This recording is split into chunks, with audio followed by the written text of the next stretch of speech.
O século XXI será cada vez mais multipolar. Para se manter pacífico, não pode deixar de ser multilateral. O Brasil confere crescente importância à União Europeia, à União Africana, à ASEAN, à CELAC, aos BRICS e ao G20. A voz do Sul global debe ser respeitada y ouvida. El presidente de Brasil, Luis Inácio Lula da Silva, ha tenido un enero inusualmente intenso. Desde el secuestro de facto del poder venezolano y el bombardeo estadounidense de Caracas, el teléfono del Palacio de Planalto no dejó de sonar.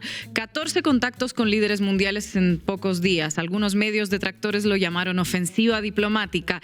En realidad fue otra cosa, un intento desesperadamente racional de contener el desorden. En la agenda de Lula aparecieron llamadas con Delcy Rodríguez, Gustavo Petro, Claudia Sheinbaum, Pedro Sánchez, Vladimir Putin, Narendra Modi, Xi Jinping y Ursula von der Leyen. De América Latina a Eurasia, del sur global a Bruselas, no por capricho, sino porque lo que puso Donald Trump sobre la mesa a comienzos de 2026 amenazaba con dinamitar los pocos equilibrios que quedaban.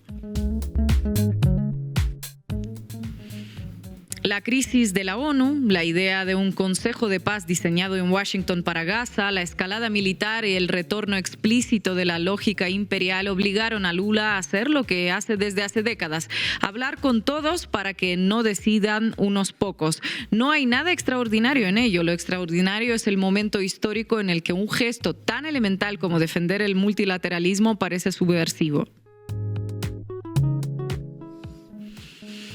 Como líder histórico del Partido de los Trabajadores, Lula ha defendido siempre la cooperación internacional a través de organismos como la ONU, el G20 o los BRICS. Su política exterior contrasta frontalmente con la de su antecesor, Jair Bolsonaro, socio ideológico de Trump, que apostó por aislamiento, la confrontación y el desprecio abierto a cualquier arquitectura multilateral. Desde su regreso al poder en 2023, Lula reactivó una política exterior altiva y activa, integración regional, reforma de la gobernanza global y centralidad del sur global frente a las desigualdades, la crisis climática y los conflictos armados. Brasil ha vuelto, dijo, y no era una consigna vacía. Presidió el G20, reimpulsó Mercosur, CELAC y UNASUR, fue clave en la expansión de los BRICS y asumió el compromiso de albergar la COP30. Desde cada tribuna insistió en lo mismo. Sin diálogo no hay futuro. La única guerra que debemos librar es contra el hambre y la desigualdad, afirmó en enero, el mismo mes en el que levantó el teléfono una y otra vez para intentar convencer a otros de que todavía quedaba algo que salvar. Hoy Brasil vuelve a ser uno de los principales referentes del sur global, pero Lula no camina sobre terreno firme. Tiene dos obstáculos evidentes. El primero es interno, una polarización feroz y un Congreso fragmentado, poco dispuesto a acompañar su agenda. El segundo tiene nombre propio, Donald Trump, decidido a tratar a América Latina como su patio trasero, tal y como figura en su doctrina de seguridad nacional. De momento, el veterano encantador de serpientes, como lo apodamos en uno de los programas anteriores de la base América Latina, parece haber encontrado un entendimiento táctico con el presidente estadounidense. Pero nadie debería confundirse. El multilateralismo no se sostiene con sonrisas ni con fotos, y mucho menos frente a un poder que prefiere aranceles y misiles a consensos y reglas compartidas.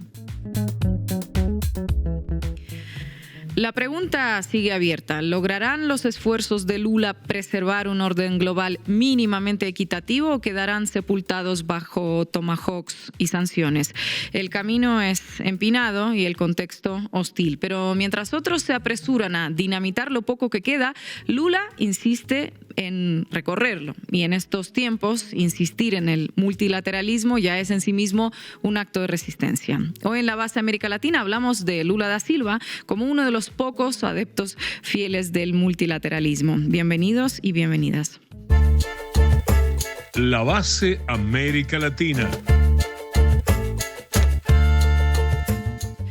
Una agenda intensa ha tenido Lula da Silva en enero y ha seguido también en febrero, y vamos a hacer un repasito, ¿no?, de todas las llamadas que hizo y de todos los esfuerzos que parece estar tomando para preservar un poco de lo que queda de este viejo orden mundial. También la otra pregunta, ¿vale la pena preservarlo? Bueno, qué agenda que tiene Lula, qué teléfono, si ese teléfono hablara, porque conversó con medio mundo, sobre todo después del ataque a Venezuela, dando cuenta de su preocupación y del rol que puede ocupar o intenta ocupar Brasil para sostener lo que se está desmoronando. Y la pregunta que vos decís, ¿hay que sostener? ¿Hay que pasar a otra cosa? Bueno, lo vamos a analizar en los datos. ¿Qué cuentan los medios de esta agenda, Estefanía? Vamos a analizar la columna de opinión de Lula da Silva en el New York Times y qué fue lo que dijeron los medios brasileños sobre esto. Unas interpretaciones raras. Ya veremos qué opinas tú de esto. Y hoy también nos acompañará desde Brasil Juliano Medeiros, es el político y comunicador, así que vamos a arrancar ya mismo, Juanma. Debí tirar más datos, con Marco Teruggi. Lula da Silva, el niño humilde del noreste brasilero, el dirigente sindical metalúrgico, el 2 veces presidente, preso, resurrecto y nuevamente presidente, es acaso el último de los grandes defensores del multilateralismo. Como la figura del titán Atlas en la mitología griega, Lula, con sus 80 años, intenta ponerse el mundo a sus espaldas, o al menos el resto de lo que pervive del multilateralismo agónico.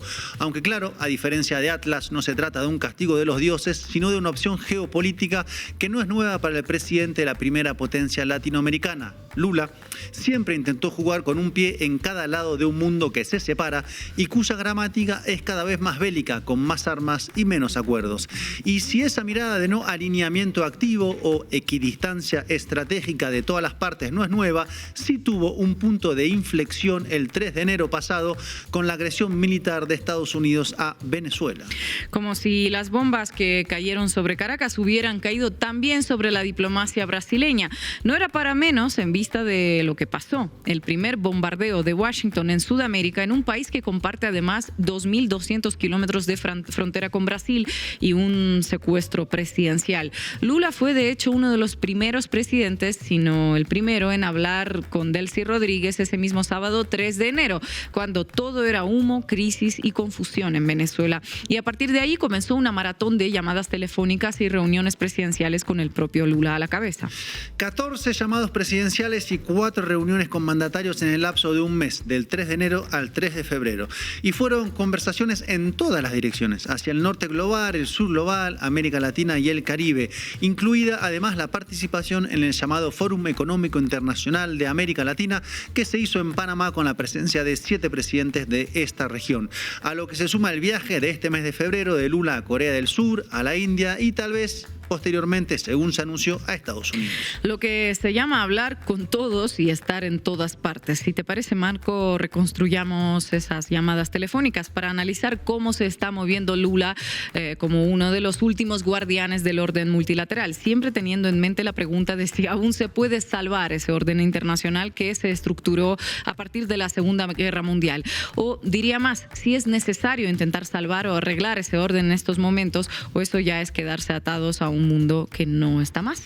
La pregunta de esta época geopolítica. Vayamos a los llamados. Voy a necesitar ayudas porque son un montón. Decía Ina que el primero fue ese mismo 3 de enero con Delcy Rodríguez, que dio lugar luego al comunicado que sacaron conjuntamente Brasil, Chile, Colombia, México, Uruguay y España, rechazando las acciones unilaterales de Washington y señalando que el bombardeo contraviene principios fundamentales de derecho internacional, en particular la prohibición de uso y la amenaza de la fuerza consagrado en las Naciones Unidas. O sea, ahí se planteó la línea para el comunicado conjunto. Luego vino el 8 de enero, donde Lula conversó con 3 presidentes. Primero con Gustavo Petro para hablar centralmente del tema Venezuela y el precedente peligroso para la paz y la seguridad regionales y para el orden internacional, dijo. Luego se comunicó con el presidente de Canadá, Mark Carney, también para hablar sobre el tema Venezuela y condenar, abro comillas, el uso de la fuerza sin amparo de la ONU y la necesidad de reformar las instituciones de gobernanza global. Cierro comillas. Carney, el que dijo en Davos que el orden internacional se rompió. Bueno, claro, para algunos se rompe solo cuando los amenazan a ellos del primer mundo. Pero sigamos, este 8 de enero telefónico de Lula también fue con la presidenta de México, Claudia Sheinbaum, la gran aliada progresista de Lula, junto con Gustavo Petro, donde acordaron rechazar cualquier visión que pudiera implicar una división anticuada del mundo en esferas de influencia. Esto, claro, en referencia a la pretensión de Estados Unidos de recuperar un dominio exclusivo sobre América Latina y el Caribe, algo escrito blanco sobre negro en su nueva doctrina de seguridad nacional. Sigo con la lista de llamados. El 9 de enero Lula habló con Pedro Sánchez de España, donde también tocaron el tema Venezuela, pero sobre todo el acuerdo de libre comercio entre la Unión Europea y el Mercosur, un acuerdo que está ahora en una suerte de stand-by por la decisión del Parlamento Europeo de frenarlo. Lula es de hecho uno de los principales impulsores de ese acuerdo que varios critican. Lo critican en Europa por el daño sobre los productores agrícolas y lo critican en Sudamérica por el daño sobre la industria nacional que existe o subsiste como en Argentina. Sigo un poco más rápido. 13 de enero Lula habló con el primer ministro de Portugal, Luis Montenegro, también sobre el tema Venezuela y el acuerdo Mercosur-Unión Europea. Luego, el 14 de enero, habló con el presidente ruso Vladimir Putin, una llamada a iniciativa de Lula, según Moscú, donde hablaron de la situación mundial y el tema Venezuela, tema bastante sensible para Rusia. Y siguió con las llamadas. 15 de enero con el presidente panameño Raúl Mulino. 16 de enero con la presidenta de la Comisión Europea, Ursula von der Leyen, de paso en Brasil. El 21 de enero habló con Recep Erdogan, presidente de Turquía. El 22 de enero con Narendra Modi, mandatario de la India, que comparte con Brasil la participación en los BRICS, y ese mismo día habló con Mahmoud Abbas, presidente de la Autoridad Palestina, donde intercambiaron impresiones sobre el plan de paz en marcha, plan de Estados Unidos. Esto es como darle la vuelta al mundo a través de los llamados de Lula, hasta que llegaron los dos llamados claves. Bueno, estos eran importantes, pero estos dos. Primero con Xi Jinping, presidente de China, el 22 de enero. Recordemos que China es el primer socio comercial de Brasil y el principal actor geopolítico que Estados Unidos quiere desplazar de nuestro continente. Y luego de esas 12 llamadas, finalmente Lula habló con Trump. Y tocaron temas como la reforma de las Naciones Unidas, que impulsa a Brasil con la ampliación de los miembros permanentes del Consejo de Seguridad, donde Brasil ya quiere tener su asiento. También los aranceles a Brasil que le impuso Trump y que luego retiró en rubros como café, carne y frutas tropicales, o la iniciativa de Trump de crear lo que llamó la Junta de Paz, que es una organización internacional creada y presidida por Estados Unidos, donde Trump, el mismo Trump, designa a los miembros y tiene poder de veto.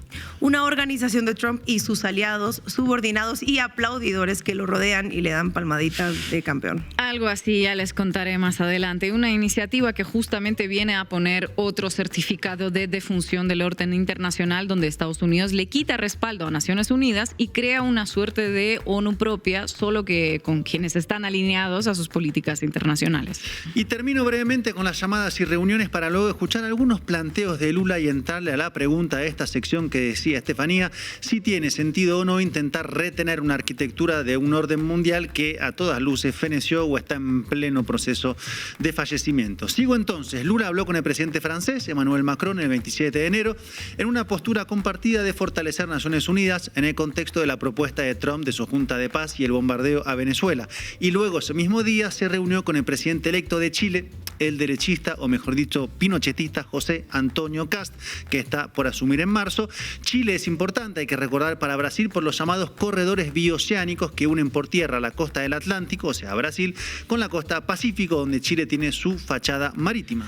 Y se reunió también con el presidente de Panamá, Raúl Mulino, siendo Panamá el principal socio comercial de Brasil en Centroamérica. Y finalmente se reunió también con el presidente de Bolivia, Rodrigo Paz, país fronterizo con Brasil, con el cual existen varios aspectos importantes, como por ejemplo el energético. Bueno, lo logramos. Llegamos al fin de las llamadas y las reuniones internacionales de Lula en tan solo un mes. Esto fue un mes, una agenda diplomática que permite graficar el intento del presidente de Brasil de mantener los puentes abiertos con todas las partes, con los BRICS en conjunto y con sus principales potencias por separado, como China, Rusia, India, con gobiernos de una Europa extraviada en su política exterior, con Estados Unidos luego de bombardear a Venezuela y con presidentes de la región. Y hablando de la región, permítame mostrarle dos reflexiones que hizo Lula desde Panamá al respecto para entender qué está pensando en este momento el presidente de Brasil en materia latinoamericana dentro del contexto mundo en el cual está jugando y fuerte. América Latina y el Caribe são únicos. Cabe a nós assumir que a integração possível é a que estará calçada na pluralidade de opções. Guiado pelo pragmatismo, podemos superar divergências ideológicas e construir parcerias sólidas e positivas dentro e fora da região. Essa é a única doutrina que nos convém. Seguir divididos nos torna todos mais frágeis. Para o Brasil, a única guerra que precisamos travar nesta parte do mundo é contra a fome e a desigualdade. E as únicas armas a integrar são as dos investimentos, da transferência tecnológica y do comercio justo y equilibrado. Una integración pragmática, comercio, transferencia tecnológica, comercio justo. La propuesta para esta instancia de alta desintegración es dejar de lado lo más ideológico y trabajar con lo material, económico. Menos Simón Bolívar y más corredores bioceánicos o tecnología. Aunque claro, no quiere decir que no esté presente el aspecto ideológico. Não há nenhuma possibilidade de qualquer país da América Latina sozinho achar que vai resolver os problemas. Não são 525 dias, são 525 anos de história. Nós já fomos colonizados, recolonizados, já fizemos independência e continuamos colonizados. Porque muitas vezes a colonização não está na interferência de outro, está na formação cultural que o nosso povo teve. E nós precisamos mudar de comportamento. E precisamos criar um bloco econômico, um bloco que possa dizer que a gente vai acabar com a fome nesse país. 5 siglos de colonización dejan huellas profundas. La vocación de colonia, por ejemplo, tan gráfica en presidentes como Javier Milei en Argentina o Daniel Noboa en Ecuador. Y claro, la pregunta es ¿cuánto puede Lula ponerse al hombro de la integración del continente en un contexto donde ningún liderazgo progresista toma realmente ese rol? ¿Hasta dónde puede Brasil o hasta dónde quiere o le interesa, mejor dicho, en este momento? Claro, porque Brasil puede desplegar su propio juego internacional como lo está haciendo por el volumen poblacional, por el Producto Interno Bruto, de capacidad en materia agrícola, industrial, de tierras raras. No es que Brasil no necesite a la región, sino que en esta etapa de desintegración continental con muchos gobiernos de derecha que sabotean toda integración, Lula adopta lo que él mismo dice, pragmatismo. Una época pragmática desde Brasilia. Y ahora vayamos entonces a la pregunta. ¿Se puede sostener como el titán Atlas un mundo que está en pleno periodo de rupturas? ¿Se puede estar bien con todas las partes y contribuir a que se fortalezcan respectivamente? Pongamos, por ejemplo, reunirse con la dirección de la CIA en Brasil hace unas semanas luego del bombardeo a Venezuela para reforzar la cooperación en materia de seguridad e inteligencia y al mismo tiempo mantener una narrativa que apunta a la desdolarización de los manos de los BRICS. ¿O se debe optar al contrario por una política de campo político y situarse de un lado? Eso hace Milei, por ejemplo, con Estados Unidos o Nicaragua con China. La apuesta de Lula es, decíamos, el no alineamiento activo, que es mantener puentes con todas las partes, construir capacidades propias e intentar, desde la diplomacia, contener los actos de guerra que provienen centralmente desde el llamado norte global. Diplomacia que ha demostrado ser pólvora mojada, declaraciones sin receptores y muchos discursos en el vacío. Y si no, veamos el ejemplo de Gaza, con más de 70.000 muertos y una tierra arrasada ante los ojos del mundo. Pero claro, para países medios o pequeños, las instituciones globales, por más deterioradas y desprestigiadas, son el único lugar a donde recurrir ante un reclamo nacional, salvo que se considere que es mejor que terminen de morir y exista una multilateralidad conducida por Estados Unidos, como la Junta de Paz de Trump, y otra conducida por Beijing y Moscú, y pues ningún espacio en conjunto. Una solución que no parece justamente una solución. Y es posible que vayamos hacia la solución que no es solución. Por eso también Lula intenta dialogar con las partes que se alejan y se enfrentan entre sí, aunque sea un ejercicio que por momentos parece una derrota preanunciada. Veremos la capacidad de Lula de sostener este juego, de sostener el mundo como Atlas, en particular en estos años de Trump y de su plan de reconquista explícito del continente por parte de Washington. Y además, la política exterior de Brasil no depende solamente de Lula, sino también, por ejemplo, de la propia Cancillería brasileña de Itamaraty, que tiene su propia tradición institucionalista y continuista y opera muchas veces de manera conservadora. Y Lula finalmente también está ante las elecciones de octubre de este año, donde buscará su cuarto mandato, donde donde según algunas encuestas como Atlas Intel es favorito hasta a un solo punto de ganar en primera vuelta. Y está claro que en este contexto mundo, un Brasil en manos de Lula es una necesidad para que el principal país del continente no se convierta en otro más de la lista de aplaudidores de Trump, que ya hay un montón. Vaya que sí es importante. Gracias, compañero. Eu conversei 2 vezes com a presidente Delcy, mas não entrei em detalhe porque ela estava muito preocupada com os acontecimentos que era muito recente. Eu proximamente vou falar com a presidenta Delcy. Eu espero que ela consiga dar conta do recado. É importante que o presidente Trump permita que a Venezuela possa cuidar da sua soberania, cuidar dos interesses democráticos da Venezuela. E vamos ver o que vai acontecer. Está tudo muito recente. E eu acho que nós temos que ter um pouco de paciência, porque quem vai encontrar uma solução para o povo da Venezuela é o próprio povo venezuelano. Não será o Brasil, não será os Estados Unidos, será a Venezuela. E nós temos que ter paciência e ajudar com que o povo venezuelano possa cuidar do seu destino. Cuánta racionalidad, ¿no? Que poco se encuentra ahora mismo entre estos líderes globales. Vamos arriba. Cuéntamelo todo y exagera, con Estefanía Veloz. Hoy hablaremos sobre un flamante columnista del New York Times. El 18 de enero del 2026, el presidente brasileño Luis Ignacio Lula da Silva publicó un artículo de opinión en el New York Times titulado "Este hemisferio nos pertenece a todos". Suena interesante. Explícanos qué cuenta en este artículo, porque es el centro de toda esta cobertura mediática, ¿no? Sí, como decía Jack el Destripador, vamos por partes, o mejor dicho, vamos a desmenuzar la publicación. El artículo abre con esta frase: los bombardeos de Estados Unidos en territorio venezolano y el secuestro de su presidente el 3 de enero son otro capítulo lamentable en la erosión continua del derecho internacional y el orden multilateral establecido después de la Segunda Guerra Mundial. O sea que Lula, también por razones obvias, no empieza defendiendo a Maduro, empieza hablando de principios de derecho internacional. Exactamente, y el artículo continúa: año tras año las grandes potencias han intensificado los ataques a las autoridades de las Naciones Unidas y su Consejo de Seguridad, cuando el uso de la fuerza para resolver disputas deja de ser la excepción y se convierte en la regla, la paz, la seguridad y la estabilidad global se ponen en peligro. Queda claro que es un argumento sobre el sistema internacional, no sobre, en este caso, Maduro. Lula también dice en el mismo artículo: los jefes de Estado o de gobierno de cualquier país pueden ser responsabilizados por acciones que socaven la democracia y los derechos fundamentales. Ningún líder tiene el monopolio del sufrimiento de su pueblo, pero no es legítimo que otro Estado se arrogue el derecho de impartir justicia. De nuevo, Lula no dice que Maduro sea inocente, dice que la responsabilización debe hacerse por vías legítimas, no por invasión militar y secuestro. Es fundamental lo que estás diciendo, Ina, porque vamos a ver después algo de esto. Y hay otra frase clave en este artículo: no seremos sumisos ante propósitos hegemónicos. El artículo también dice: la división del mundo en zonas de influencia y las incursiones neocoloniales por recursos estratégicos están obsoletas y son dañinas. Por lo que entiendo, esto que leíste es una crítica a la doctrina Monroe que Trump había invocado explícitamente y que a estas alturas cualquiera entiende de qué va dicha doctrina, tristemente. Como les dije que diseccionaríamos esto, veamos qué se dice sobre Venezuela específicamente. Lula escribe: solo un proceso político inclusivo liderado por venezolanos llevará a un futuro democrático y sostenible.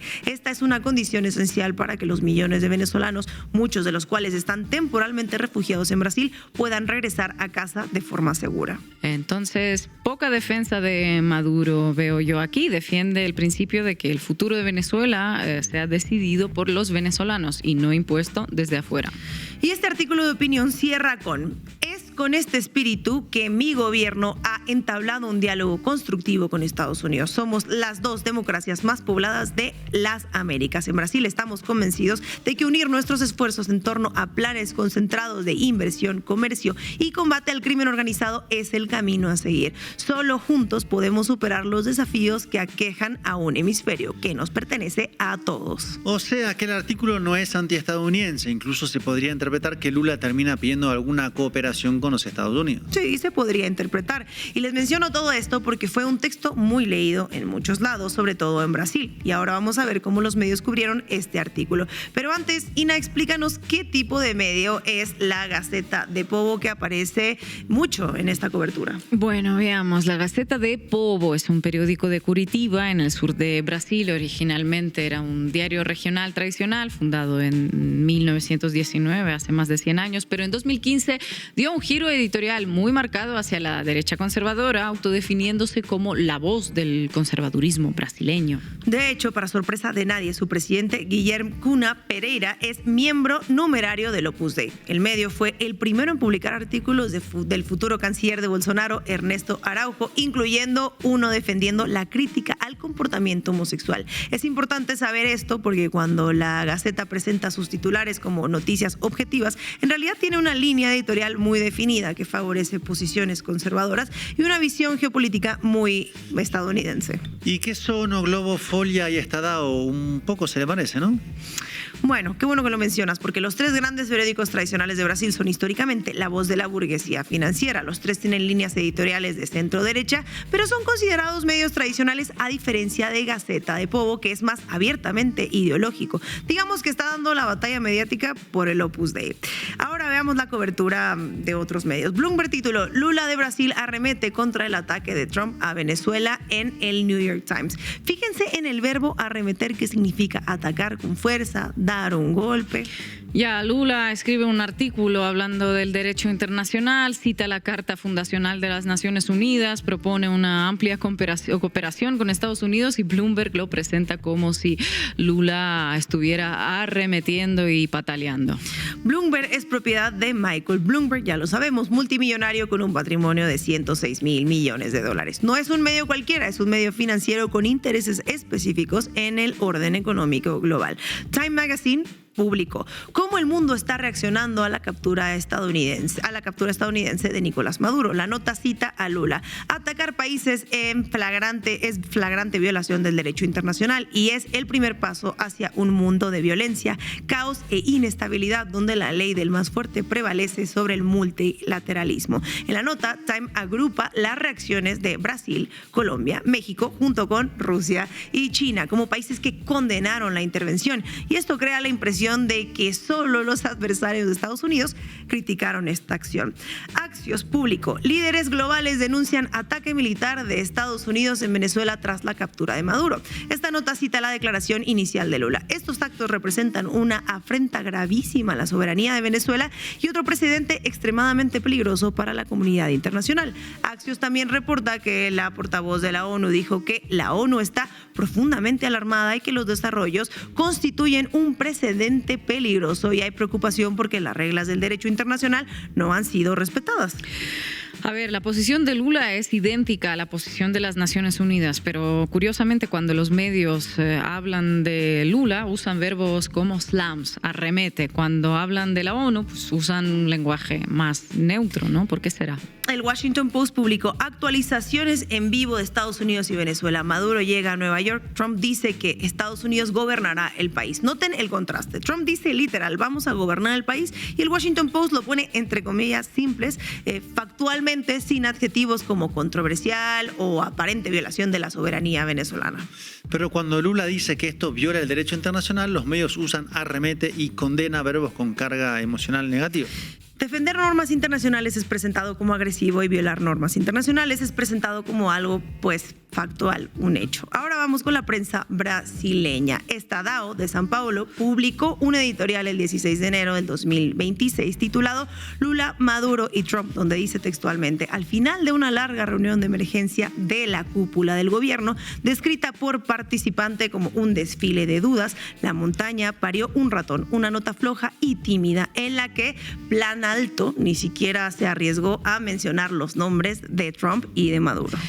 O sea, Estadao de Sao Paulo critica a Lula por ser demasiado diplomático, por no nombrar a Trump directamente. Esa no me la esperaba. El mismo editorial dice, el propio gobierno dejó claro que se había metido en una situación incómoda y que el oportunismo había prevalecido. A estas alturas no estaba dispuesto a echar a perder la supuesta buena química que el presidente Lula había logrado desarrollar con el presidente Trump. Pero 2 días después, cuando Lula publicó este artículo en el New York Times, siendo más directo, Bloomberg dijo que arremete y que no hay forma de ganar en este sentido. Si Lula es diplomático, Estadao dice que es tímido. Si es directo, Bloomberg dice que pues está atacando a Estados Unidos.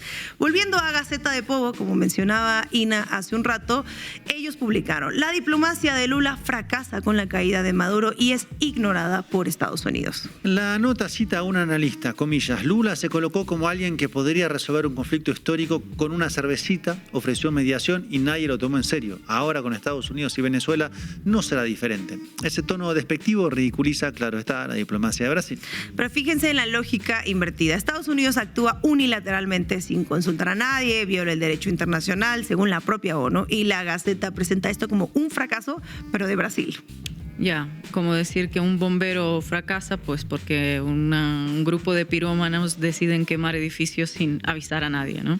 Otra de Gaceta de Povo: captura de Maduro por Estados Unidos desgasta a Lula y puede afectar elecciones presidenciales en Brasil. La nota dice, el año de la carrera presidencial en Brasil comienza bajo el impacto de la captura de Nicolás Maduro por Estados Unidos, episodio que debilita al presidente Luis Ignacio Lula da Silva por salir en defensa del dictador venezolano e ignorar el hecho de que el régimen chavista es ampliamente acusado de autoritarismo, fraudes, violaciones de derechos humanos. Ojo que al principio de esta sección, Estefanía nos leía el artículo de opinión escrito por Lula da Silva en New York Times. Nosotros dejábamos claro que no hubo ninguna defensa de Maduro por parte del presidente de Brasil. Lo hicimos a propósito. Y el artículo de Lula en New York Times no ignora estas críticas al régimen de Maduro. Lula dice explícitamente que los líderes pueden ser responsabilizados por acciones que socaven la democracia y los derechos fundamentales. Lo que Lula argumenta es que esa responsabilización debe hacerse por vías legítimas, no por invasión militar.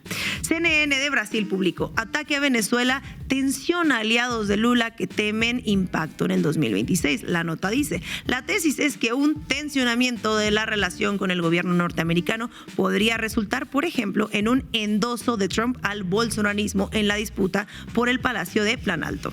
El mensaje es clarito también. La defensa del derecho internacional se presenta como un riesgo electoral para Lula, no como un principio de Estado que Brasil debería defender. Y fíjense en la asimetría. Cuando Lula defiende la Carta de la ONU, los medios analizan si esto le va a costar votos. Y cuando Trump dice que no necesita el derecho internacional, los medios no analizan esto, sino pues que no van a decir que le va a costar legitimidad.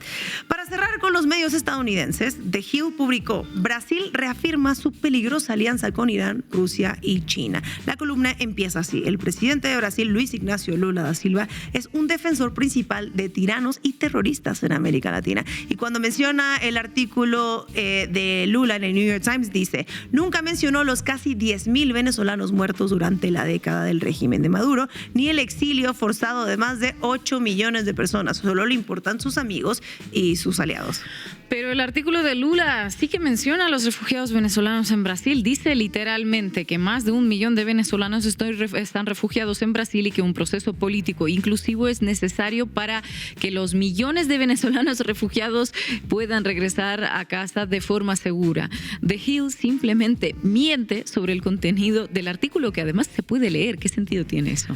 Lo que hemos visto hoy es un patrón claro. Lula publicó un artículo argumentando sobre el derecho internacional en el New York Times, citando la Carta de la ONU, proponiendo una cooperación con Estados Unidos, pidiendo que el futuro de Venezuela sea decidido por los venezolanos. Los medios estadounidenses lo presentaron como una afrenta contra Estados Unidos y los medios brasileños de la derecha, como Gaceta de Povo, lo presentaron como un fracaso diplomático o como un riesgo electoral. Estadao criticó a Lula por ser demasiado diplomático y The Hill mintió sobre el contenido de un artículo para presentar a Lula como un defensor de tiranos. Mientras tanto, Trump dijo que él no necesita del derecho internacional, pero como vemos, para los medios la defensa de las normas internacionales se presenta como polémica y emocional. La violación de normas internacionales se presenta pues como hechitos. Así es, gracias compañera. E vocês estão percebendo que nós estamos vivendo um momento muito crítico na política mundial. Ou seja, o multilateralismo está sendo jogado fora pelo unilateralismo. Ou seja, está prevalecendo a lei do mais forte. A Carta da ONU está sendo rasgada. E ao invés da gente corrigir a ONU, que a gente reivindica desde que eu fui presidente em 2003, reforma da ONU, com a entrada de novos países, com a entrada de México, do Brasil, de país africano, o que está acontecendo? O presidente Trump está fazendo uma proposta de criar uma nova ONU e que ele, sozinho, é o dono da ONU. A buena entendedora, con Ina Afinogénova. Bueno, lo acaban de escuchar a Lula da Silva. La reconfiguración del orden mundial a la que asistimos tiene un nuevo objeto, la Junta de la Paz, Board of Peace, por su nombre en inglés, anunciada por Donald Trump.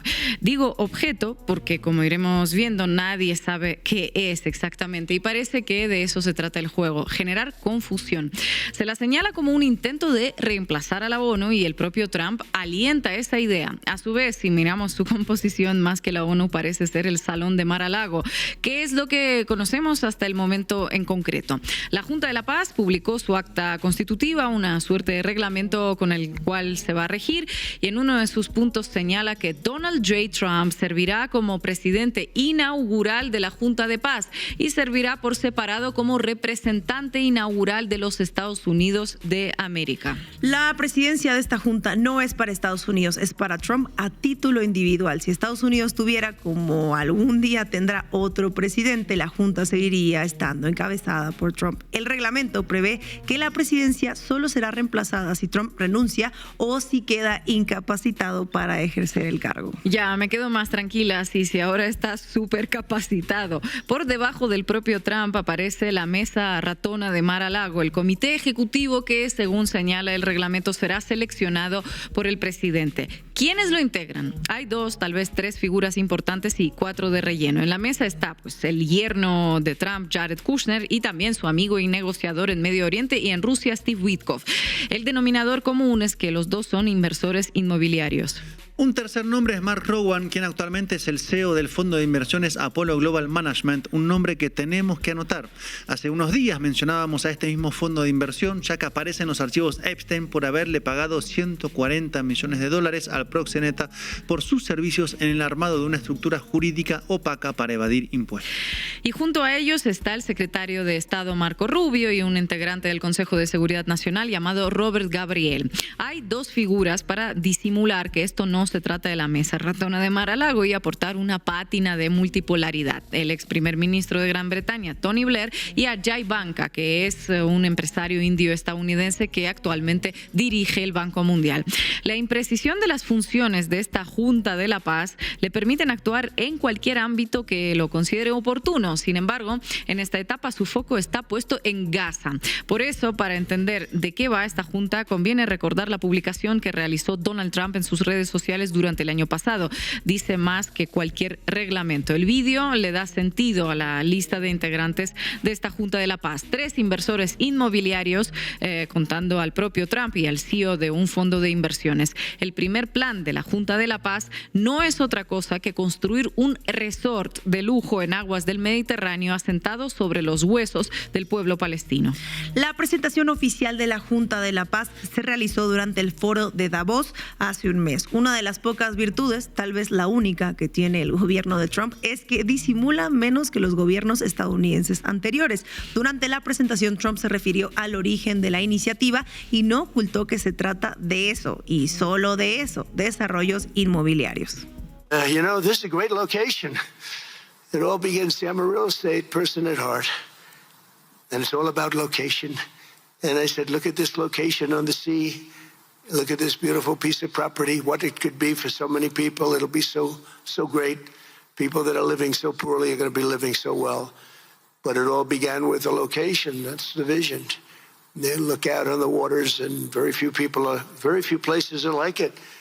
So we put together a team that's outstanding, a team that's done it before, a team that I think has done tougher jobs, if you want to know the truth. We've done some tough jobs. Beautiful Piece of Property, Gaza. Durante la presentación, 17 países firmaron su integración a la Junta de la Paz. Entre los firmantes no se encuentran China, India, Rusia, Brasil, México, ni tampoco Japón, Alemania, Francia o Gran Bretaña. Los únicos países integrantes de la Unión Europea que firmaron el documento son la Hungría de Víctor Orbán y Bulgaria. Por Latinoamérica estuvieron presentes y firmaron la adhesión solo 2 presidentes, Javier el Caniche Milei y Santiago el Pequinés Peña. Lo que sobresale entre los firmantes es la cantidad de reyes, príncipes, emires y jeques. De las 6 petromonarquías del Golfo Pérsico, 5 se sumaron a la iniciativa y también el Reino de Marruecos. Durante la presentación de la Junta de la Paz también tomó la palabra el yerno de Donald Trump, Jared Kushner, y destacó a la persona que desarrolló el Master Plan para Gaza, que es otro inversor inmobiliario, Akir Gabay. So we did a master plan. We brought in, I thank you, Akir Gabay, who's one of the most successful real estate developers and brilliant people I know. He's volunteered to do this, not for profit, really because of his heart. He wants to do this. And we've developed ways to redevelop Gaza. Gaza, as President Trump's been saying, has amazing potential, and this is for the people of Gaza. We've developed it into zones. In the beginning, we were toying with the idea of saying, let's build a free zone, and then we have a Hamas zone. Esta Junta de la Paz actuaría articulada con el Comité Nacional para la Administración de Gaza, un órgano que se pretende tecnocrático y que está presidido por el palestino Ali Shad, y en los papeles la tarea de este comité será la restauración de los servicios públicos esenciales, la reconstrucción de las instituciones civiles y la estabilización de la vida cotidiana en Gaza. El plan fue aprobado por el Consejo de Seguridad de la ONU a finales del año pasado. Obtuvo 13 votos a favor y 0 en contra. China y Rusia se abstuvieron. No apoyaron, pero decidieron no intervenir en una tesitura que muchos países están imitando en lo que respecta a Trump. No apoyar, pero tampoco confrontar si no lo consideran necesario. La consigna bien podría ser: dejemos que el loco haga lo que quiera, ya será el tiempo quien se encargue de él. Y el tiempo seguro se encargará de él, o tal vez sea su propia torpeza quien se ocupe. El problema es el trayecto que nos separa hasta que eso ocurra y las consecuencias que tenga para el pueblo palestino. En los papeles, Estados Unidos se presenta como un mediador. En la realidad es parte interesada. De las armas utilizadas por Israel para ejecutar el genocidio fueron enviadas por Estados Unidos, antes por Biden y de manera aún más acelerada desde la asunción de Trump. En su primera semana en la presidencia, hace poco más de un año, Trump firmó una orden ejecutiva autorizando el envío a Israel de explosivos que Biden se había negado a enviar. Se trata de las bombas MK-84 de 2.000 libras de peso que son capaces de volar por el aire manzanas enteras. No hay puntadas sin hilo. Hay primero armas para volar Gaza por el aire y luego construir un resort para millonarios. Primero el negocio de las armas y luego el de la reconstrucción. Como decía Marco, Trump no es un mediador. Trump es literalmente Israel. Y no hace falta descubrirlo porque lo dijo él solito en el Parlamento israelí hace unos 5 meses. Vamos a escucharlo, pero antes les dejo claves para no perdernos un gramo de este vídeo. Miriam, que nombra a Trump en este vídeo, es Miriam Adelson. Ella y su marido, ya fallecido, Sheldon, son los principales donantes a las 3 campañas presidenciales de Donald Trump. Al igual que él, los Adelson son propietarios de casinos y de la franquicia de la NBA Dallas Mavericks. Sheldon solía ser caracterizado como un mafioso y no se pierdan lo que dice Trump. Por su parte, Miriam es señalada incluso dentro del movimiento MAGA como una agente del Mossad. Ahora sí, escuchemos a Trump. The difference is I kept my promise and officially recognized the capital of Israel and moved the American embassy to Jerusalem.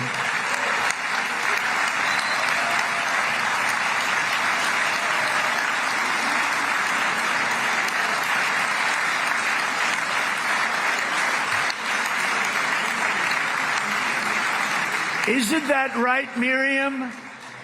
Look at Miriam, she's back there. Stand up, Miriam. Stand up.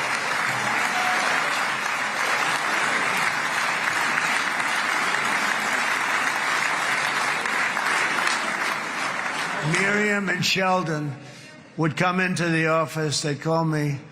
He'd call me. I think they had more trips to the White House than anybody else I could think of. Look at her sitting there so innocently. She's got $60 billion in the bank. $60 billion. And I think she's saying no more. And she loves Israel, but she loves it. And they would come in and Her husband was a very aggressive man, but I loved him. He was a very aggressive, very supportive of me. And he'd call up, can I come over and see you? I say, Sheldon, I'm the president of the United States. It doesn't work that way. He'd come in, but they were very responsible for so much, including getting me thinking about Golan Heights, which is probably one of the greatest things to ever happen to Israel. Nadie lo visitó más veces en la Casa Blanca. Es su principal aportante a las campañas electorales. Ella le dio la idea de robar a Siria, a los altos del Golán, y ama más a Israel que a Estados Unidos. 1 más 1 siguen siendo 2, compañeros. Entonces, la Junta de la Paz es la encargada de realizar los planes israelíes en Gaza en esta nueva etapa, y Donald Trump es el mejor presidente de Estados Unidos que el dinero de Israel puede comprar. Assistimos à consolidação de uma desordem internacional marcada por seguidas concessões à política do poder. Atentados à soberania, sanções arbitrárias e intervenções unilaterais estão se tornando regra. Existe um evidente paralelo entre a crise do multilateralismo e o enfraquecimento da democracia. O autoritarismo se fortalece quando nos omitimos frente à arbitrariedade. Quando a sociedade internacional vacila na defesa da paz, da soberania e do direito, as consequências são trágicas.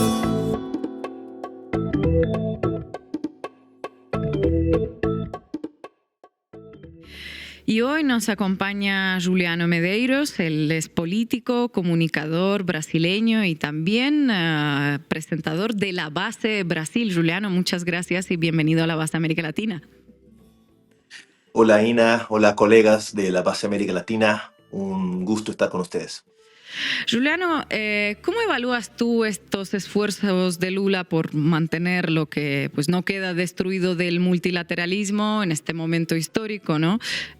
Cuando prima la ley del más fuerte, ¿qué resultados puede tener este trabajo y cómo es visto desde Brasil? Bueno, esto seguramente es una característica de los gobiernos de Lula. Así fue entre el 2003 y 2010, cuando fue presidente por primera vez. En ese periodo estimuló la creación de UNASUR, de CELAC, del Consejo Suramericano de Defensa, fortaleció el Mercosur y estimuló las bases para que después se pueda crear los BRICS. Entonces, Lula siempre supe que una política exterior activa y protagónica sería importante para garantizar las posiciones de Brasil, sea en términos económicos o sea en términos políticos, en un escenario de cambios permanentes, de cambios constantes.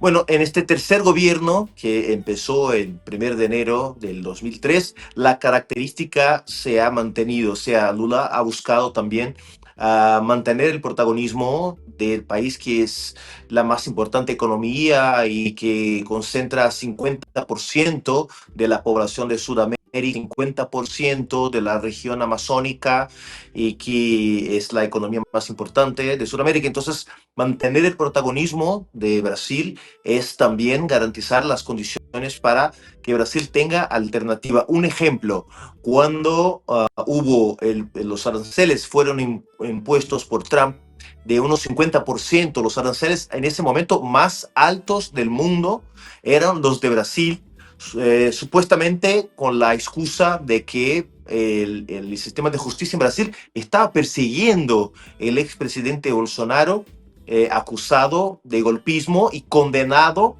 el año pasado por haber participado de un proceso, de un intento de golpe de Estado en el comienzo del año 2003. En este contexto, todos prevían que Brasil iba a sufrir un impacto económico importante en términos de las exportaciones, porque esos aranceles afectaban sectores estratégicos de la economía de Brasil, como acero, petróleo, exportaciones de commodities del sector de la producción agropecuaria, y al final el resultado fue una búsqueda por mercados alternativos y un fortalecimiento de la integración de Brasil con otros mercados lo que llevó a un crecimiento del Producto Interno Bruto más grande de lo que se imaginaba antes. Entonces, también el resultado de esa articulación entre economía y política que está siempre presente en la política exterior de Lula. Juliano, gracias por estar otra vez en la base de América Latina. Una cosa es esa política de Lula hace 15 años, con el mundo de hace 15 años, y otra cosa en esta situación. Y uno se preguntaría si no resulta un poco, perdón la palabra, naif tal vez pensar el mundo en términos de la ONU, el Consejo de Seguridad, los viejos organismos multilaterales, cuando se está demostrando que no tienen mucho más poder, que el mundo se está rearticulando de otra manera. ¿Tiene sentido salir a sostener como un guardián ese orden que se está rompiendo? El tema es que Lula buscó alternativas para la crisis de esta orden, justamente con CELAC, Mercosur, UNASUR. El tema es que estos instrumentos que fueron construidos no exactamente para ser una alternativa a la ONU, sino para ser un espacio que pudiera salvaguardar los intereses de la integración sur-sur que defiende Lula. Y también los BRICS. Estos espacios han mostrado sus límites. Los BRICS, porque efectivamente no son un proyecto de integración política, sino de integración de mercados, no más que eso. Y hay muy poca identidad política entre países como India, Brasil, China o Rusia, ¿no? El único quizás que tengan en común es justamente muchas veces estar en contra de los intereses de Estados Unidos, pero en términos de proyecto común tiene muy poco compartido. En el tema de las experiencias, de los intentos de una integración soberana en Sudamérica, eso solo será posible en un contexto de muchos gobiernos progresistas. O sea, UNASUR, CELAC, el fortalecimiento de Mercosur, se desarrolla en un contexto donde estaba Lula, donde estaba Néstor Kirchner, donde estaba Tabaré Vázquez, Fernando Lugo, Michelle Bachelet, Evo Morales, Rafael Correa y Hugo Chávez. Mira qué Dream Team del progresismo suramericano teníamos en ese momento. Entonces, en ese contexto donde no hay espacios alternativos que están a su vez, digamos, listos para proponerse como alternativa, lo que hace Lula es decir, bueno, lo que tenemos es malo, pero es mejor de lo que se está planteando desde el punto de vista de los intereses de Estados Unidos. Sí, puede sonar un poco démodé, pero al final es la alternativa que Lula tiene ante los retrocesos que han tenido las experiencias de integración con los cuales laburó 15 años atrás. Juliano, gusto en saludarte. ¿Qué opinas de la iniciativa de paz de Trump como una sustitución a la ONU que ya mencionabas hace un rato? ¿Tú crees que puede prosperar y qué supondría esto para el mundo? No, un desastre, casi una broma, ¿no? La última vez que vi el conteo estaba en alrededor de 25 países, lo que sería un poco más de 10% del sistema ONU, que tiene alrededor de 200 países. Entonces, es un porcentaje muy pequeño, no creo que tenga fuerza para... Pero al mismo tiempo, demuestra la capacidad que tiene Trump de llevar a algunos países que en circunstancias normales, entre comillas, estarían más bien en posición neutral para una iniciativa como esta. Me llama la atención, por ejemplo, la presencia de Paraguay, que es un gobierno de derecha, pero que no tiene las características de extrema derecha que tiene, por ejemplo, Argentina, Hungría o Estados Unidos o El Salvador. Me llama la atención también que Vietnam haya decidido sumarse a esa iniciativa, así como otros países. O sea, los países que se han sumado a ese Consejo de Paz, entre muchas comillas, de hecho muestran un nivel de subordinación a Estados Unidos que es altamente impresionante, ¿no? Pero no me parece que sea una alternativa que está en condiciones de sustituir la ONU. Lo que pasa, como nos propone, por ejemplo, Álvaro García Linera, es que hay proyectos que están disputando los rumbos de la próxima etapa histórica. La extrema derecha tiene su proyecto muy claro. Al mismo tiempo, China también tiene su proyecto muy claro, con la diferencia que el proyecto de China es mucho más difícil de ser replicado en el occidente, en nuestros países, por las propias características históricas del proceso chino que se desarrolla tras una revolución. Y también tenemos el proyecto europeo, que es un proyecto que está en crisis y que, bueno, al final lo que quiere es resucitar el viejo neoliberalismo de los 90. Lo que deberían estar haciendo Lula, Claudia, Petro y bueno, y sus parceros en Europa, los pocos que hay, y en África sobre todo, es plantear quizás una cuarta vía, ¿no? Un modelo que pueda ser replicable en el occidente y que tenga como característica central el combate a las desigualdades sociales, la presencia del Estado en la economía para la planificación de acciones de mediano y largo plazo y, por supuesto, reformas sustantivas de nuestros sistemas económicos, sobre todo en lo que tiene que ver con los sistemas tributarios. Brasil ha logrado, por ejemplo, el año pasado un recambio importante en términos de la agenda tributaria, de la agenda de los impuestos, pero sabemos que esa no es una realidad. En un escenario donde las inversiones extranjeras son cada vez menos disponibles por el escenario de inestabilidad que vive el mundo, los estados tienen que tener condiciones de autofinanciarse para poder promover políticas sociales y desarrollo industrial nacional. Para eso tienen que redistribuir la riqueza. Ese podría ser un proyecto que ofrecería Lula, Claudia, Petro a otras partes del mundo. Pero en este momento no veo ninguna condición para que el Consejo de Paz pueda consolidarse como una alternativa. Juliano, muchísimas gracias por tu análisis. Te mandamos un fuerte abrazo desde Ciudad de México. Un abrazo desde São Paulo, la gran metrópoli de Sudamérica, y un orgullo estar con ustedes, queridos. Chao. Y llegamos al final de nuestro programa. No se olviden de suscribirse al canal La Base América Latina en YouTube. También pueden hacerse socias y socios de Canal Red escaneando el QR que les dejamos en pantalla y escaneando este otro QR que también les dejamos en pantalla. Pueden acceder directamente a nuestra playlist en Spotify y nos vamos a ver aquí mañana mismo a las 7 horas chilanga como siempre. Hasta pronto.